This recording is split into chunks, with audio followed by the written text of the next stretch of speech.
পতিত আওয়ামী লীগ সরকারের ১.৫ দশকে পুরুষের পাশাপাশি নারীরাও গুমের শিকার হন।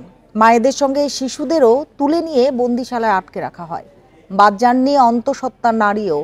গুম সংক্রান্ত তদন্ত কমিশনের অন্তর্বর্তী প্রতিবেদনে উঠে এসেছে রাষ্ট্রীয় নির্যাতনের এসব ভয়াবহ তথ্য, যাতে শেখ হাসিনার সম্পৃক্ততার প্রমাণ পেয়েছে তদন্ত কমিশন।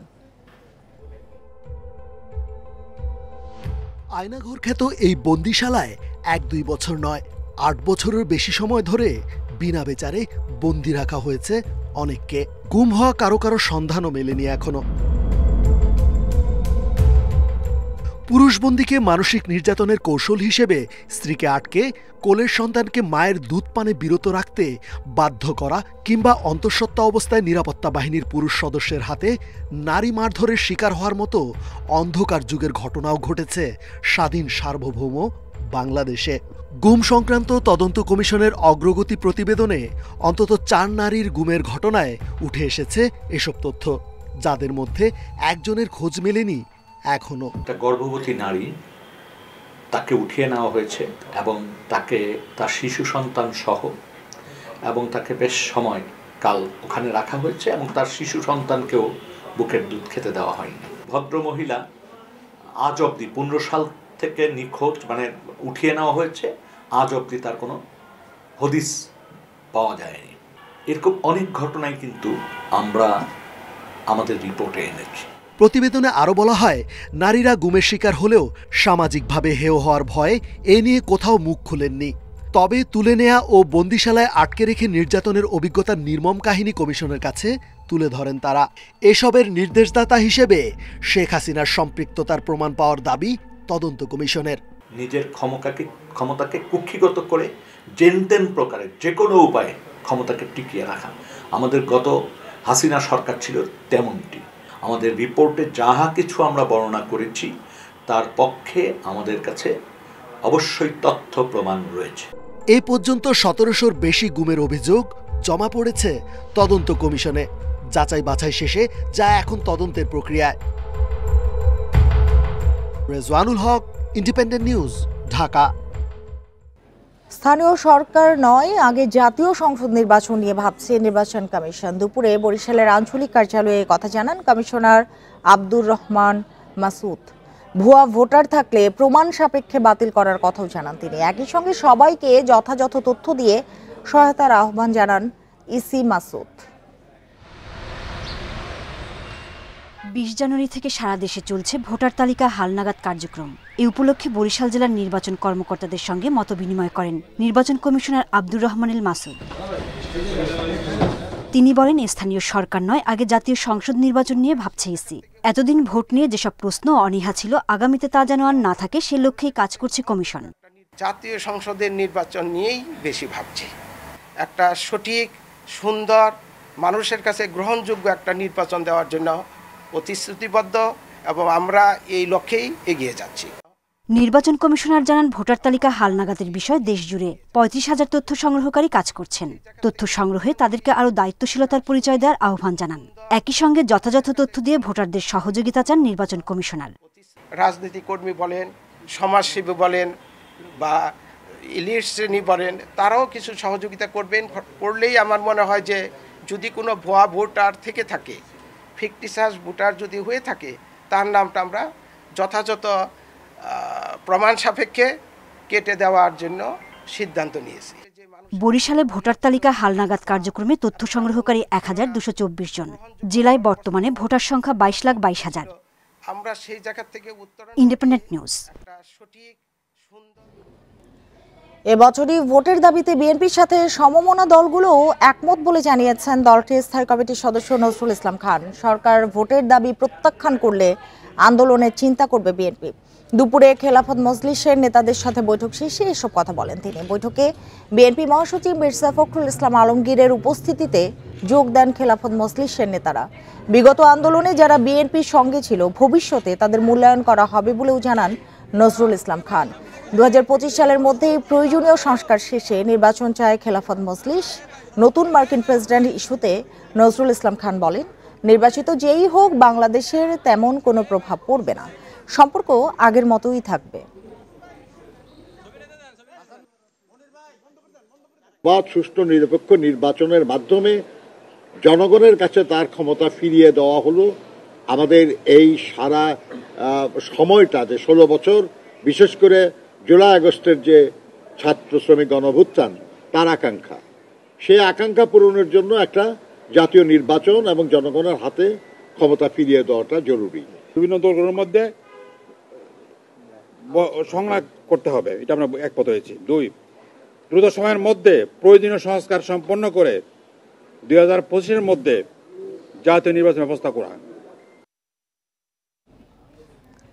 ব্যক্তিগত কারণ দেখিয়ে জুলাই স্মৃতি ফাউন্ডেশনের সাধারণ সম্পাদকের পদ ছাড়লেন সার্জিস আলম।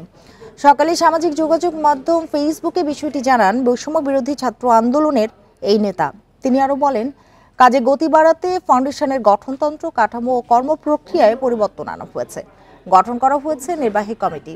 এখন থেকে এই কমিটির মাধ্যমেই চলবে কাজ। এর তদারকিতে থাকছেন প্রধান নির্বাহী মীর মাহবুবুর রহমান স্নিগ্ধ। নতুন কাঠামোয় সাধারণ সম্পাদকের পদটি আর থাকছে না। এই পদে 21 অক্টোবর কাজ শুরু করেন সার্জিস, তবে 7 জানুয়ারি হস্তান্তর করেন সাইনিং অথরিটি। দায়িত্বে থাকার সময় কোনো আর্থিক সুবিধা নেননি বলেও জানান তিনি।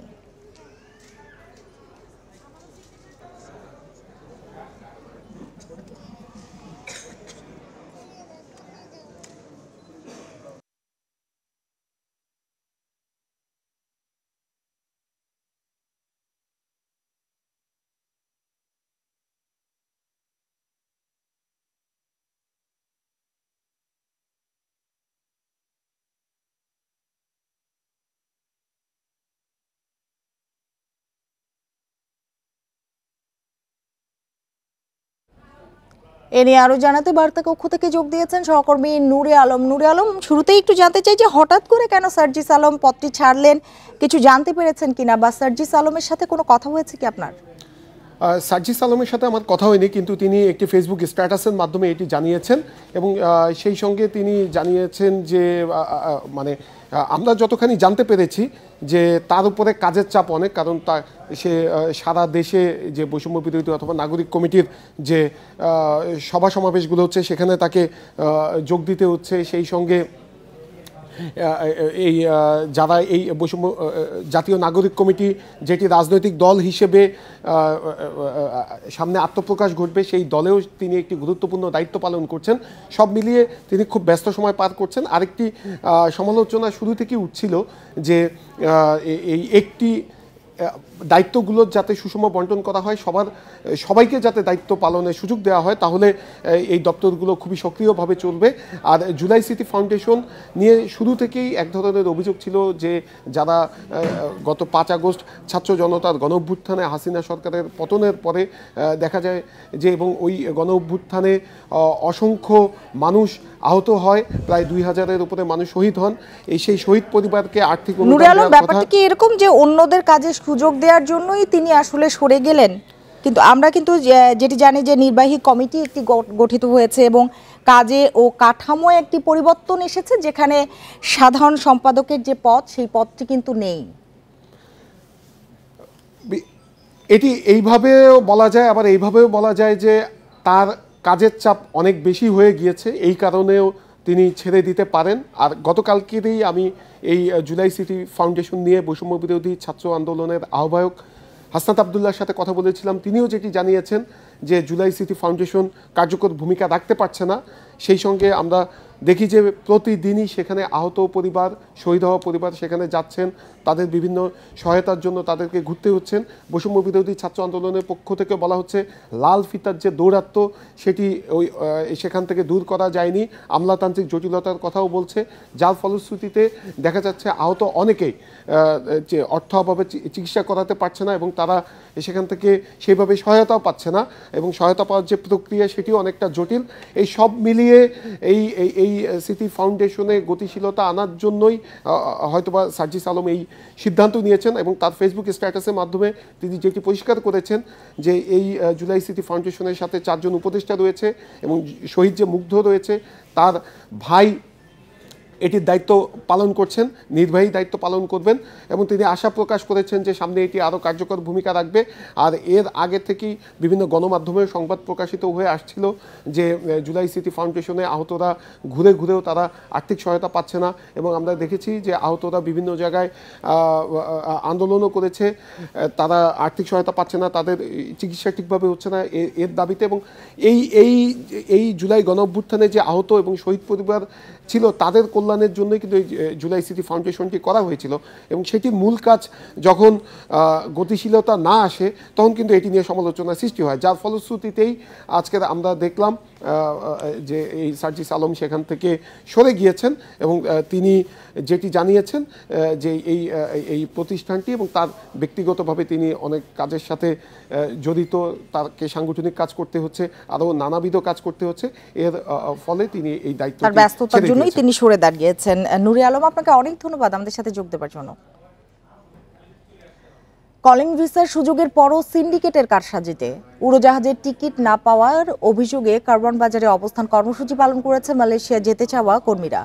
সকাল 9:30 থেকে সড়কে অবস্থান নিয়ে বিক্ষোভ করেন তারা। পরে দুপুরে প্রবাসী কল্যাণ মন্ত্রণালয়ে সচিব রুহুল আমিন জানান, মালয়েশিয়া যেতে না পারা 18,000 কর্মীকে মার্চে পাঠানোর প্রক্রিয়া শুরু হবে। এর আগে সকালে আন্দোলনরত কর্মীদের অভিযোগ, ভিসা পেয়েও সময় মতো টিকিট না পাওয়ার বিষয়ে মন্ত্রণালয় সহ ঊর্ধ্বতন কর্মকর্তাদের সঙ্গে কথা বলেও কোনো সমাধান পাননি তারা। সে কারণেই এখন জানাচ্ছেন সিন্ডিকেটে দৌরাত্ম্য বন্ধ ও ন্যায্য কর্ম পরিবেশ নিশ্চিতের দাবি। এ দাবি মেনে না নেওয়া পর্যন্ত কর্মসূচি চলবে বলেও জানান তারা। পরে পুলিশ আন্দোলনকারীদের সরিয়ে দিলে তারা প্রবাসী কল্যাণ ভবনের দিকে রওনা হন।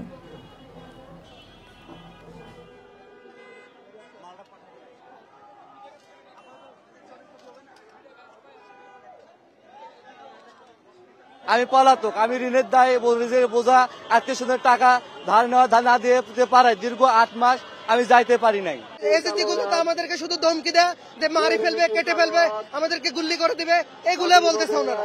আগামী মাস অর্থাৎ ফেব্রুয়ারি মাসের 20 তারিখ এর মধ্যে আটকে পড়া সকল কর্মীদের নিয়ে যেতে হবে। আমাদের কিছু মোডালিটি ফাইনাল করার আছে যে কি পদ্ধতিতে তারা যাবেন, কত সহজভাবে যাবেন যেন কর্মীদের আর কোনো হ্যারাসমেন্ট না হয় যারা যেতে পারেননি। তো সেগুলো নিয়ে কথাবার্তা চলছে, মোডালিটি চলছে। আমরা আশা করছি যে এই ফেব্রুয়ারি শেষে আরেকটা মিটিং হবে। সিন্ডিকেটের কারসাজিতে উড়োজাহাজের টিকিট না পাওয়ার অভিযোগে কারওয়ান বাজার থেকে সরে গিয়ে প্রবাসী কল্যাণ মন্ত্রণালয়ের সামনে বিক্ষোভ করছেন মালয়েশিয়া যেতে চাওয়া কর্মীরা।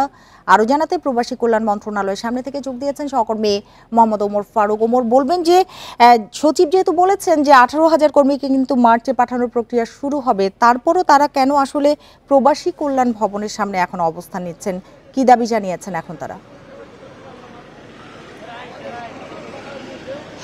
দেখুন, 31 মে কলিং ভিসা পাওয়ার পরেও 18,000 কর্মী মালয়েশিয়া যেতে পারেননি। এই সংকটটি গত 2 বছর ধরে, এই সংকট এখন পর্যন্ত শেষ হয়নি এবং তারা বলছেন যে সংকট নিরসনে যেন সবাই কাজ করেন। তবে আমি তাদের সঙ্গে কথা বলছি, তারা বলছিলেন যে অতি দ্রুতই যেন প্রবাসী কল্যাণ মন্ত্রণালয় থেকে তাদেরকে আশ্বাস দেওয়া হয়, তাদেরকে যেন দ্রুত মালয়েশিয়া পাঠানো যায় সেই বিষয়টি। এছাড়া আরেকটি বিষয় তারা জানিয়েছেন যে আগামী 20 ফেব্রুয়ারির মধ্যেই যেন তাদের আসলে মালয়েশিয়া পাঠানোর ব্যবস্থা করেন যেন।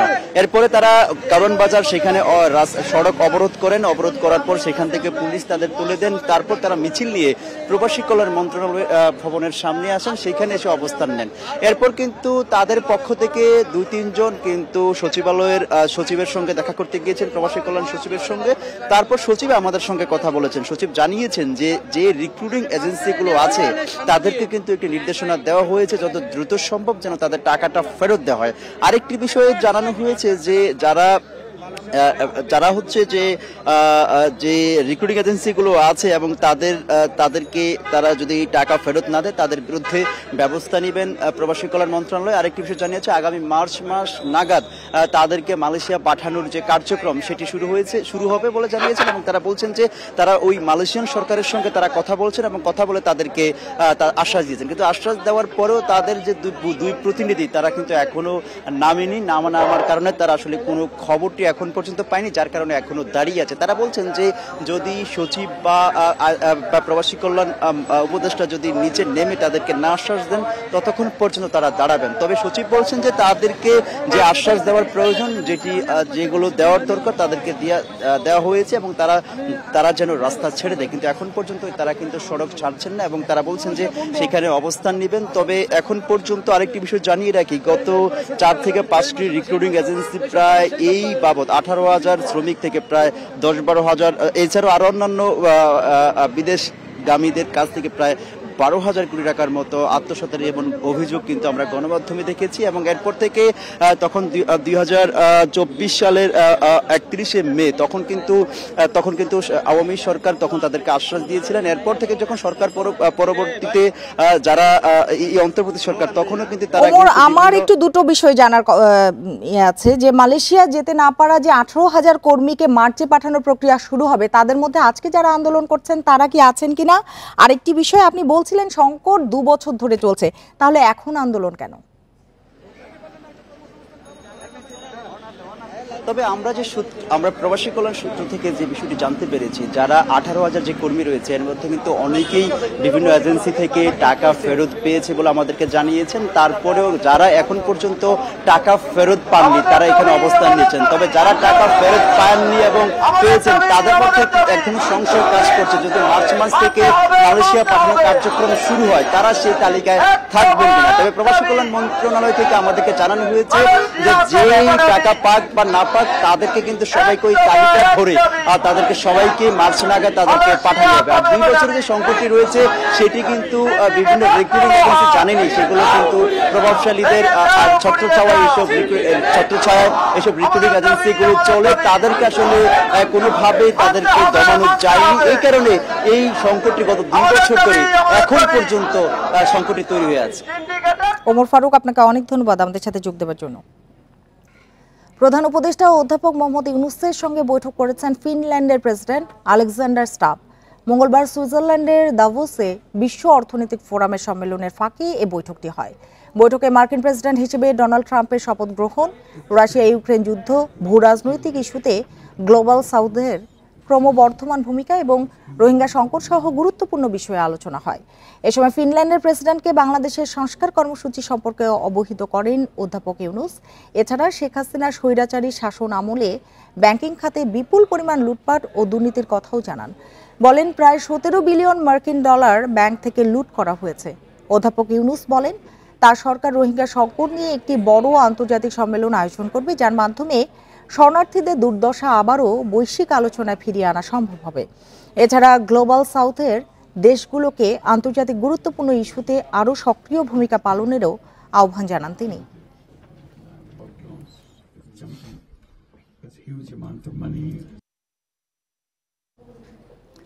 এদিকে প্রধান উপদেষ্টা অধ্যাপক ডক্টর মোহাম্মদ ইউনূসের সঙ্গে সাক্ষাৎ করেছেন থাইল্যান্ডের প্রধানমন্ত্রী পেতাংতার্ন সিনাওয়াত্রা এবং মালয়েশিয়ার প্রধানমন্ত্রী আনোয়ার ইব্রাহিম। মঙ্গলবার সুইজারল্যান্ডের দাভোসে ওয়ার্ল্ড ইকোনমিক ফোরামের বার্ষিক সম্মেলনের ফাঁকে এ সাক্ষাৎ হয়। প্রধান উপদেষ্টা প্রেস উইং এ তথ্য জানায়। এদিকে একই সম্মেলনের বিরতিতে প্রধান উপদেষ্টা অধ্যাপক ডক্টর মোহাম্মদ ইউনূসের সঙ্গে সাক্ষাৎ করেছেন পূর্ব তিমুরের প্রেসিডেন্ট জোসে রামোস হোর্তা। এ সময় তারা দুদেশের স্বার্থ সংশ্লিষ্ট বিষয়ে আলোচনা করেন।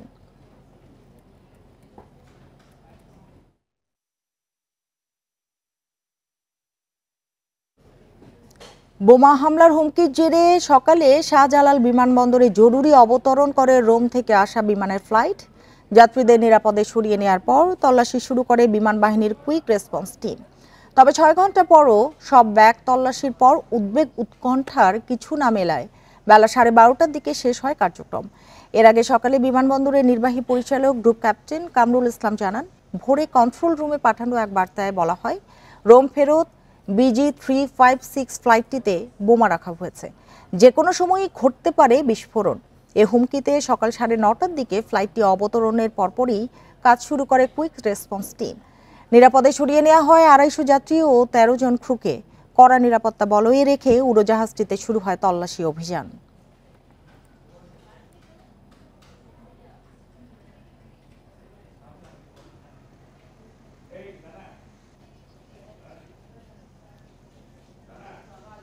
যুক্তরাজ্যের দ্য লন্ডন ক্লিনিকে চিকিৎসাধীন বিএনপি চেয়ারপারসন বেগম খালেদা জিয়ার সবশেষ পরীক্ষার রিপোর্ট পর্যালোচনার পর আরও কিছু পরীক্ষার সিদ্ধান্ত নিয়েছে মেডিকেল বোর্ড। বিষয়টি নিশ্চিত করেছেন তার ব্যক্তিগত চিকিৎসক AZM জাহিদ হোসেন। মঙ্গলবার লন্ডনের স্থানীয় সময় সন্ধ্যায় তিনি জানান, বেগম খালেদা জিয়াকে আরও 2 জন বিশেষজ্ঞ দেখবেন।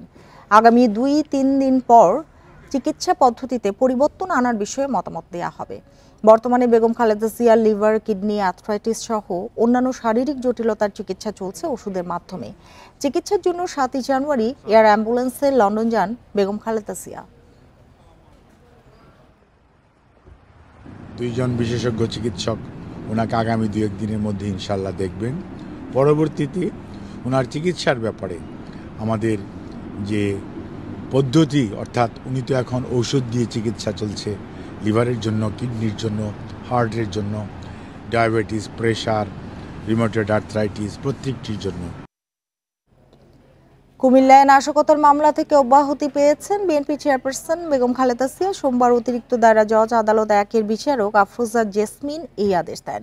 বুধবার বিষয়টি জানা গেছে। রাষ্ট্রপক্ষের আইনজীবী কায়সুল হক রিঙ্কু জানিয়েছেন, 2015 সালের 25শে জানুয়ারি হরতাল চলাকালে 14গ্রাম উপজেলার হায়দারপুলে ঢাকা-চট্টগ্রাম মহাসড়কে একটি কাভার্ড ভ্যান ভাঙচুর ও অগ্নিসংযোগ করে দুর্বৃত্তরা। এ ঘটনায় বিশেষ ক্ষমতা আইনে পুলিশ বাদী হয়ে ওই মামলায় বেগম খালেদা জিয়া সহ 32 জনকে আসামি করে। খালেদা জিয়া মামলার 32 নম্বর আসামি।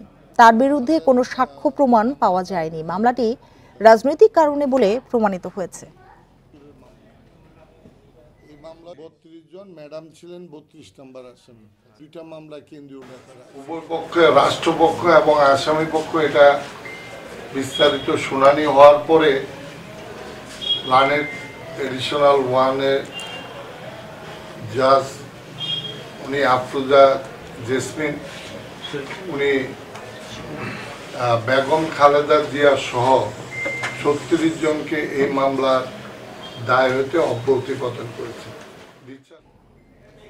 রাজধানীর উত্তরা পূর্ব থানার হত্যা চেষ্টা মামলায় উত্তর ঢাকার সাবেক মেয়র আতিকুল ইসলামকে 3 দিনের রিমান্ড দিয়েছে আদালত। সকালে তার রিমান্ড মঞ্জুর করেন Dhaka metropolitan magistrate GM Farhan Ishtiaq.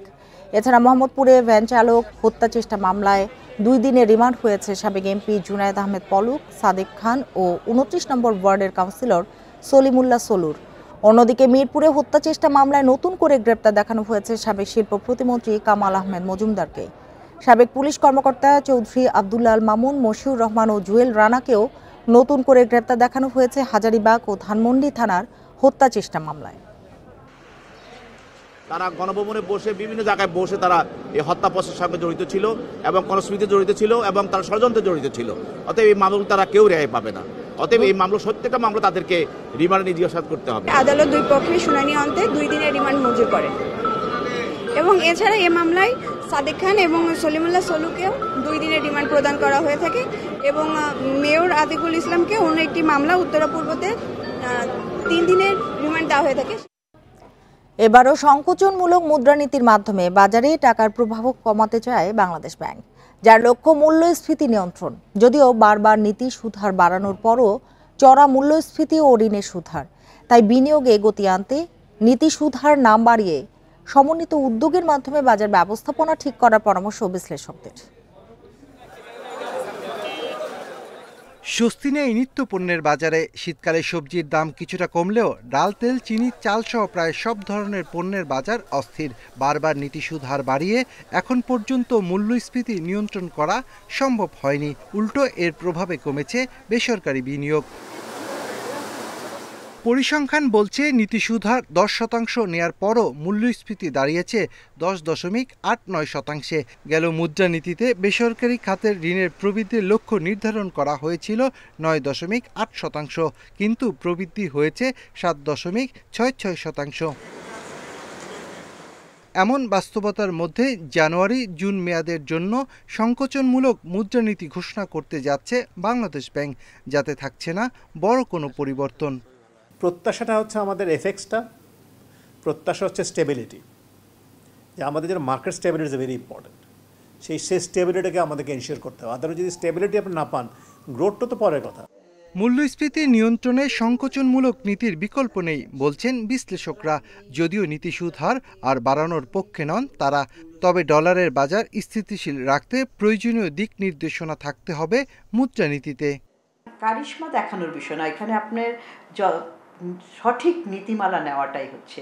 এখানে তো আর পপুলিজম দিয়ে কিছু হবে না। পপুলিজম হলে তো ওই যে আপনার সুদের হার কমিয়ে রেখেছিল এবং সেটা কিছু সংখ্যক লোককে সুবিধা দেওয়ার জন্য। সুদের হারের জায়গার চাইতো এখন আমাদের যে বৈদেশিক লেনদেনের ভারসাম্য এবং তার সাথে যুক্ত হয়ে টাকার বিনিময় হার, এইটার স্থিতিশীলতাকে আনতে হলে বা এইটার ব্যাপারে প্রেডিক্টেবিলিটি আরও দিতে হলে উনি কি বলছেন এই মুদ্রানীতিতে, এইটা হলো সবচাইতে গুরুত্বপূর্ণ। এবারের মুদ্রানীতিতে খেলাপি ঋণ আদায়ে বিশেষ জোর দেওয়া হবে। Shafil Alam Sujon, Independent News, Dhaka. সরিষা ফুলে ঢেকে গেছে বিস্তীর্ণ ফসলের মাঠ। খরচ কম ও লাভ বেশি হওয়ায় সরিষা চাষে আগ্রহ বাড়ছে কৃষকদের। আবহাওয়া অনুকূল ও পোকার আক্রমণ থেকে রক্ষা পেলে এবারও ভালো ফলনের আশা তাদের। মেহেরপুরের মাঠে এখন দৃষ্টির সীমার পুরোটা জুড়ে হলুদের ছোঁয়া। স্বল্প খরচ আর কম সময়ে হওয়ায় দিন দিন বাড়ছে সরিষার চাষ। জেলায় ৭,০০০ হেক্টর জমিতে সরিষা বাড়ি ১৪, বিনা সরিষা ৯ বপন করেছে চাষিরা। এবার জেলায় ৬,০০০ কৃষককে প্রণোদনা হিসেবে বীজ ও সার দিয়েছে কৃষি বিভাগ। বিনা চাষে বিনা সেচে আমরা সরিষা বপন করি এবং অল্প খরচেই আমরা এই ফসলটা পেয়ে থাকি। আমাদের জমি পড়ে থেকে কোনো লাভ নাই, তাই আমরা সরিষা কিনে দিয়েছি। আগাছা নিড়ানি খরচ এখানে থাকে না, দিতে হয় না। বিড়া চাষে সরিষা করতে কমপক্ষে চাষিদের ৩ থেকে ৪,০০০ টাকা বিঘা প্রতি উৎপাদন খরচ সেটা কিন্তু কম হয়, যার কারণে এটা অবশ্যই একটা লাভজনক প্রযুক্তি। ফেনীর ৬ উপজেলার মধ্যে সবচেয়ে বেশি সরিষা আবাদ হয়েছে সোনাগাজীতে। অন্যান্য ফসলের তুলনায় লাভ বেশি হওয়ায় গত আগস্টে ভয়াবহ বন্যার ক্ষতি পুষিয়ে ওঠার আশা কৃষকদের। লাভের মালিক হচ্ছে আল্লাহ, আমরা তো খেয়াল করছি আল্লাহর নাম গতবার তুন বেশি হইব লাভ, আবার উপর আল্লাহ যা দে। কৃষি মন্ত্রী যারা আছে তারা যদি একটু খেয়াল যদি করে তাহলে আমাদের জন্য একটু কৃষির জন্য একটু বেশি উপকার হয় আর কি। কৃষি বিভাগের তথ্য মতে জেলায় ৬,৫০০ হেক্টর জমিতে সরিষা আবাদের লক্ষ্যমাত্রার বিপরীতে আবাদ হয়েছে ৭,১২২ হেক্টর জমিতে। এবারের ফলনে জেলার ভোজ্য তেলের চাহিদার ৩০ ভাগ মিটবে আশা কৃষি কর্মকর্তাদের। Tanzil Hasnat, Independent News. আর এই ছিল এখনকার সংবাদ। ইন্ডিপেন্ডেন্ট টেলিভিশনের সব খবর আরো বিস্তারিত জানতে চোখ রাখুন ফেসবুক, ইউটিউব এবং এক্সে। ধন্যবাদ সবাইকে এতক্ষণ সাথে থাকার জন্য।